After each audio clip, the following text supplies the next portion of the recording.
A paz do Senhor, irmãos. É um prazer estar aqui com vocês. Não tenho costume de falar em live, né? Mas que Deus nos ajude nesta noite. Tá bem? A palavra que eu tenho para trazer hoje é algo que eu tenho meditado há um tempo. Eu fiz uma viagem este ano e o Senhor falou muito comigo em relação ao valor de uma alma. Como ele se importa com uma alma, né? E eu venho pensando há bastante tempo sobre isso, tem algo que tem me incomodado. Eu gostaria de pedir para que os irmãos abrissem suas Bíblias em Jonas, no livro de Jonas, capítulo 4, do verso 10 ao verso 11.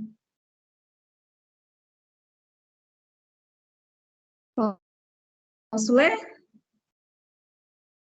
Diz assim: Mas o Senhor lhe disse: Você tem pena dessa planta, embora não tenha podado e nem a tenha feito crescer. Ela nasceu numa noite e numa noite morreu.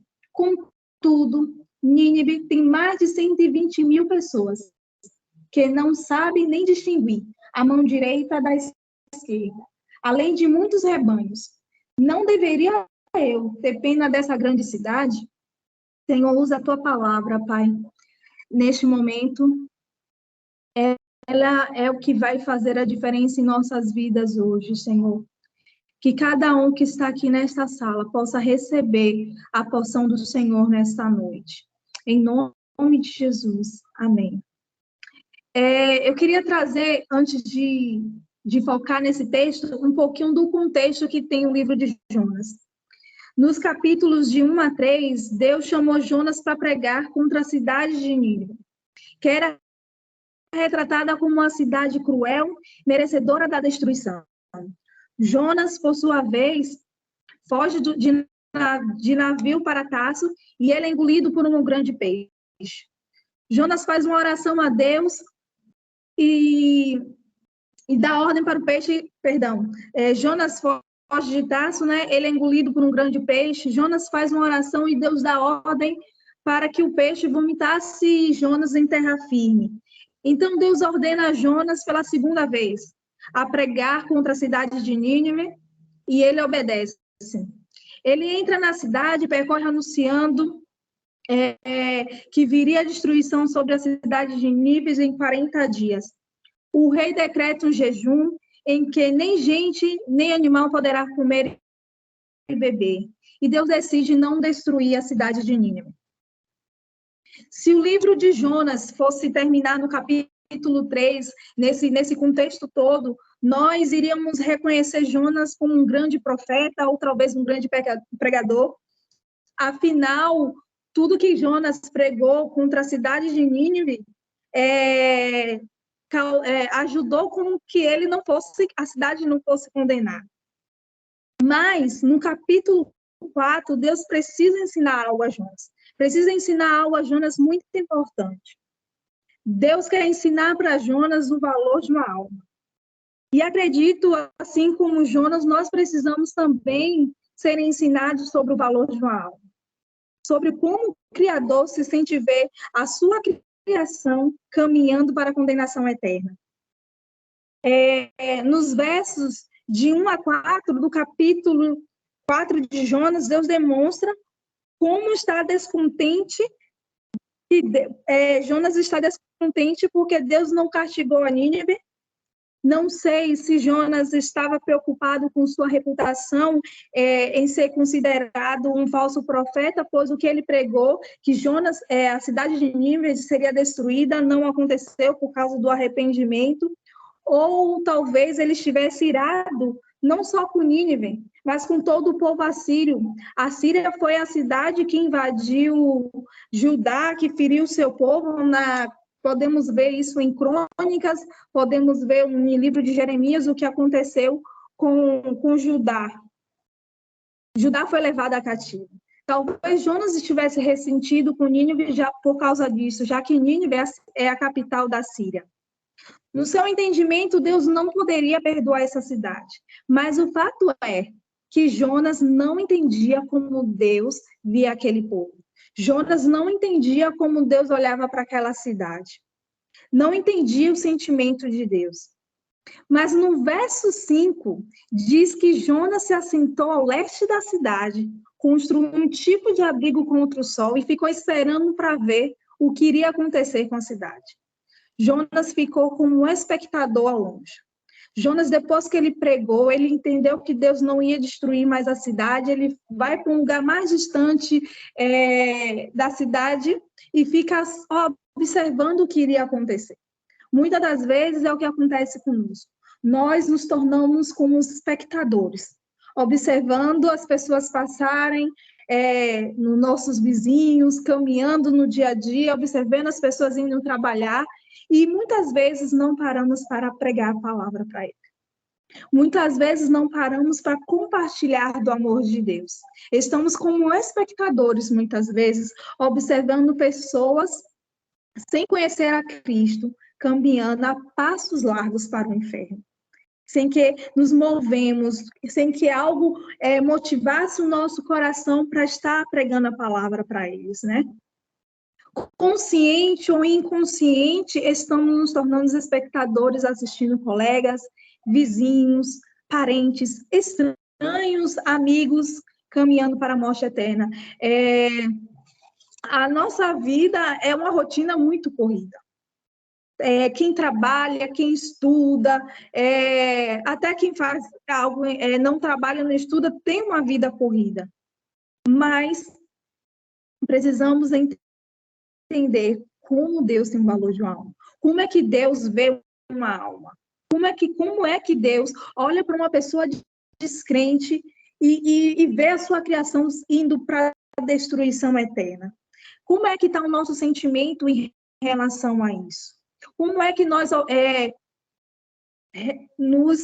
nos comportamos diante dessa situação que a gente vê? Se a gente somente olhar pela nação brasileira, observar como está o Brasil, talvez nós teríamos uma posição diferente em estar compartilhando o amor de Deus.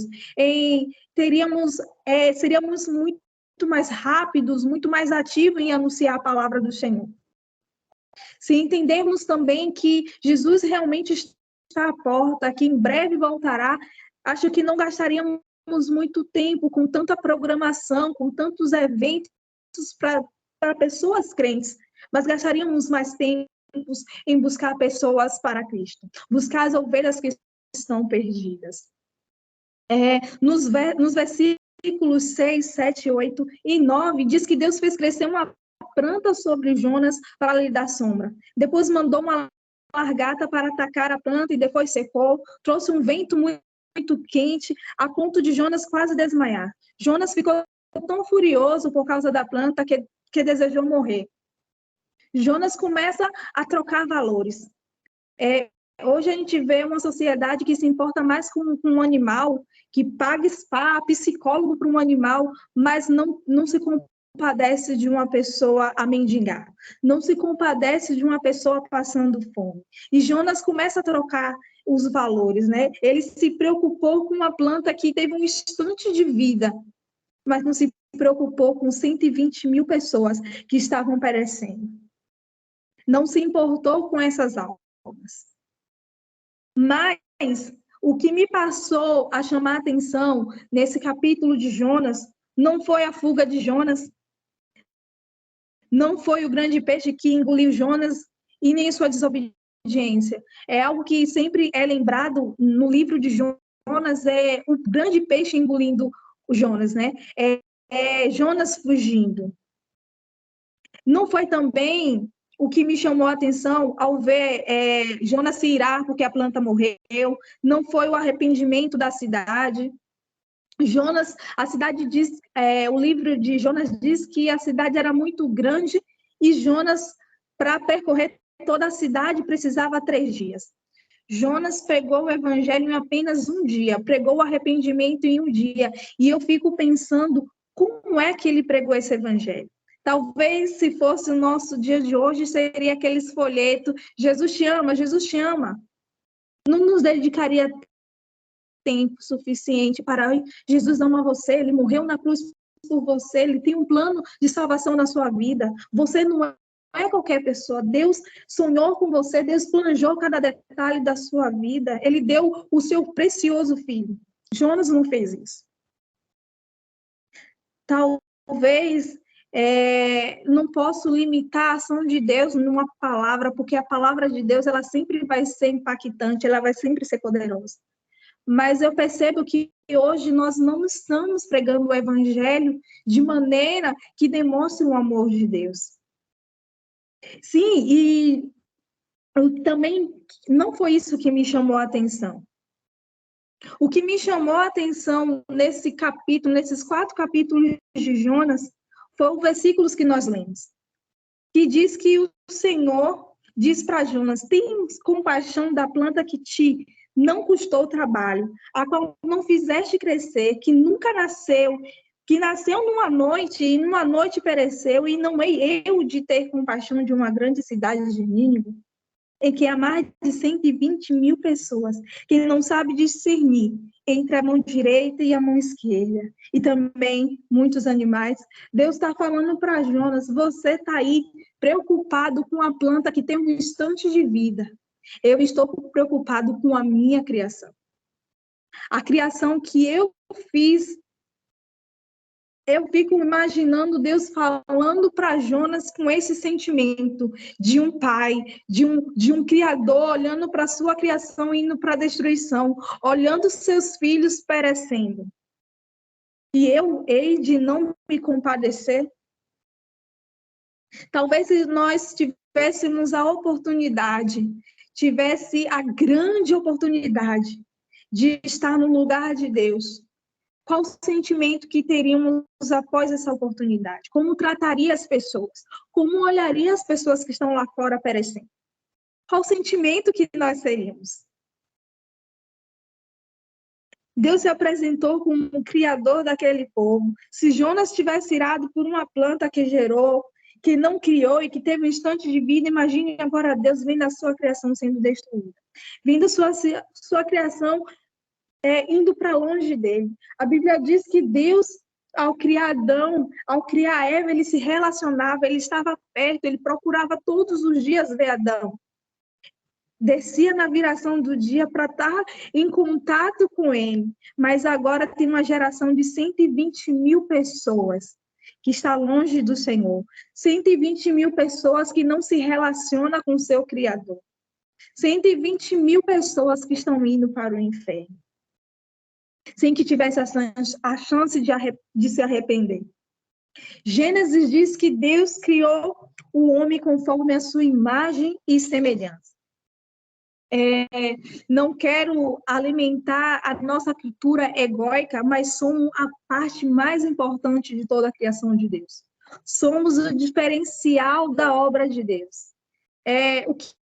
De toda a criação, o que Deus criou e foi perfeito, que foi aquilo que ele mais amou, foram nós. E quando eu me refiro a nós, eu não falo nós crentes, não falo nós que estamos, somente nós que estamos dentro de uma igreja, louvando, trabalhando, servindo a Deus de todas as formas dentro da igreja. Quando Deus, ele criou um homem à imagem e semelhança, ele não só criou a nós, ele criou toda a nação. Ele criou todo esse povo. A diferença é que um dia nós ouvimos a voz do Senhor, alguém pregou o evangelho para nós, os nossos pais nos ensinaram a palavra de Deus e estamos aqui.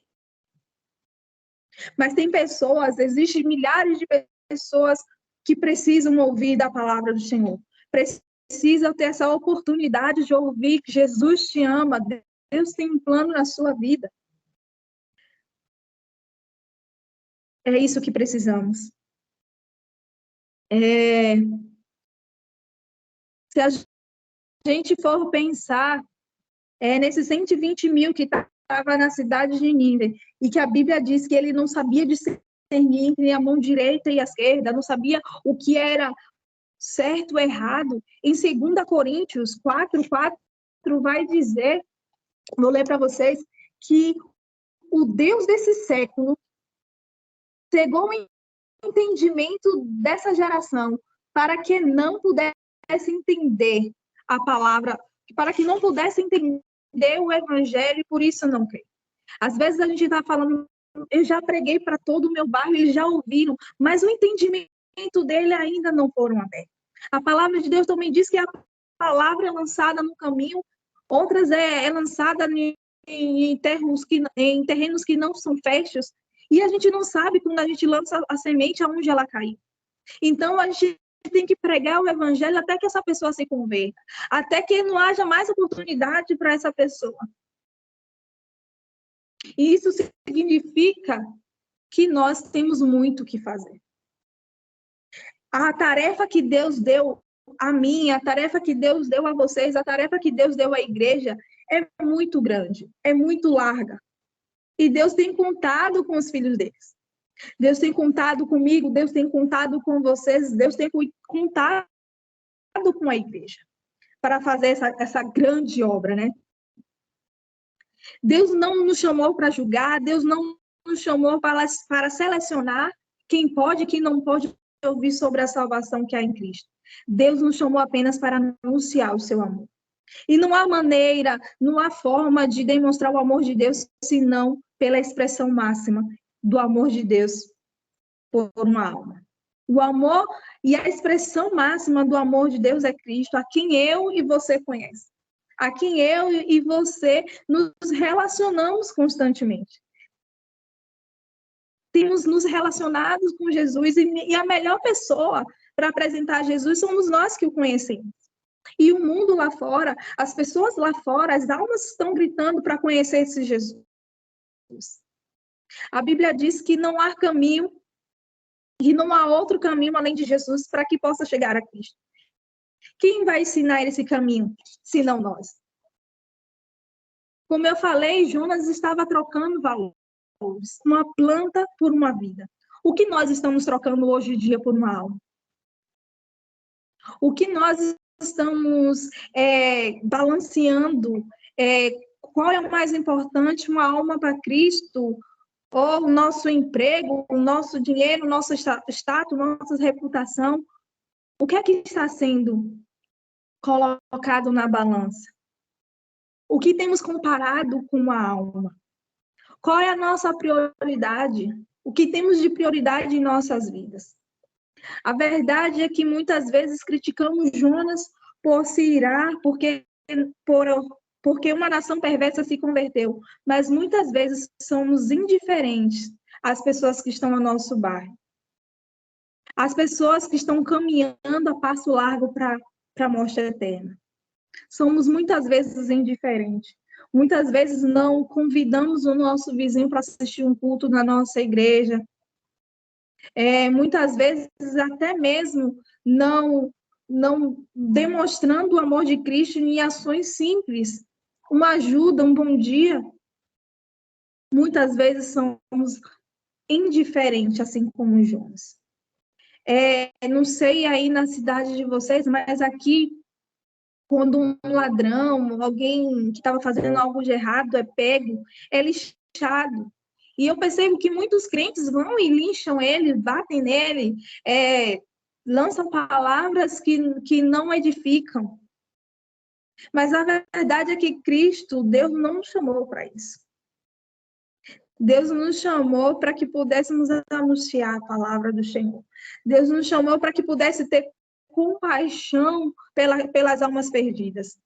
Se Jesus, na verdade, fosse agir como nós, quando o povo dizia, solte Barrabás, prenda Jesus, ele certamente não morreria por aquele povo, e nem por nós hoje, porque Cristo nos conhece, sabe das nossas fraquezas, das nossas limitações, sabe que muitas vezes somos ingratos e infiéis, mas assim mesmo ele escolheu morrer por nós. Assim mesmo ele não renunciou àquela cruz quando a multidão gritava, solte Barrabás. E às vezes, e muitas das vezes, não agimos com a mesma compaixão que houve em Cristo. Jesus também ensinou aos seus discípulos o valor de uma alma. Os discípulos não só aprenderam, como também amou as almas. E eles foram e anunciaram a Cristo. Se formos olhar, o livro de Atos é um resumo do resumo daquilo que os apóstolos, os discípulos fizeram. Ao estudar a história da igreja, podemos ver quantas coisas eles fizeram, quantos eles sofreram, quantas dificuldades passaram para que o evangelho chegasse a mim e a você, para que o evangelho chegasse ao Brasil.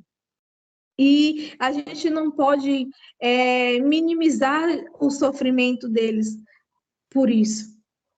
Eles não só também, a Bíblia fala que eles se importavam com as almas que eles alcançavam. Eles não só pregavam o evangelho, mas depois eles apacentavam as ovelhas. Eles davam de comer, eles se preocupavam com a necessidade das ovelhas. E aí me faz uma pergunta: como está o relacionamento dos irmãos com os novos convertidos, com aqueles que têm se convertidos? Tem dado assistência? Tem se preocupado com esses novos convertidos? Como está a parceria dos irmãos com seu pastor? Com os líderes? Será que temos colocado a responsabilidade de cuidar dos novos convertidos somente com os nossos pastores? Somente a responsabilidade com os nossos líderes? Ou então temos pegado, você vai andar comigo, eu vou te ensinar aquilo que Jesus tem feito na minha vida, aquilo que alguém me ensinou, eu vou te ensinar sobre Jesus, eu vou te ajudar na sua caminhada com Cristo.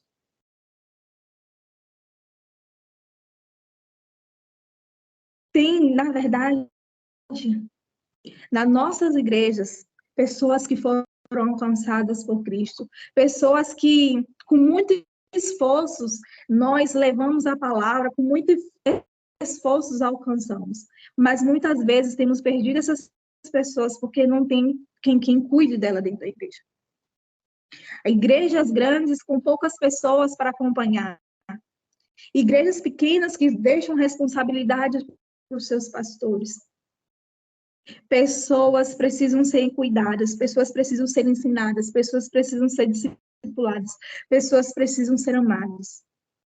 Precisamos sair dessa cultura de fazer, de olhar para a programação, olhar para eventos, megas eventos. Eu gosto disso, eu trabalho nisso, mas eu preciso enxergar pessoas. Eu preciso enxergar almas, eu preciso enxergar vida mais do que programação. Porque Cristo não morreu por eventos, Cristo não morreu por programação, Cristo morreu por vidas, Cristo morreu por almas. E essa é a missão que ele nos deu, de adorar ele, de servir e de cuidar das ovelhas, de cuidar daqueles que ele tem nos dado. Essa é uma responsabilidade minha, é a responsabilidade dos irmãos. E não é eu que digo para os irmãos que essa é a responsabilidade. É a palavra de Deus que diz que essa é a nossa responsabilidade de cuidar das ovelhas de Cristo, de cuidar das almas. Temos uma tarefa. Temos uma tarefa. E essa tarefa precisa ser cumprida o mais rápido possível. Olhamos os sinais que está acontecendo no nosso dia a dia. No Sermão do Monte vai falar sobre isso, sobre os sinais, e depois ele diz assim: quando vires esses sinais, então logo virá o fim. Percebemos hoje. Então, isso está dizendo para mim, para você, que precisamos correr contra o tempo. Precisamos rogar ao Senhor da Seara para que envie mais obreiros. Não somente orar, mas nos colocar como esses obreiros, nos colocar também como esses trabalhadores que precisam trabalhar para o Senhor.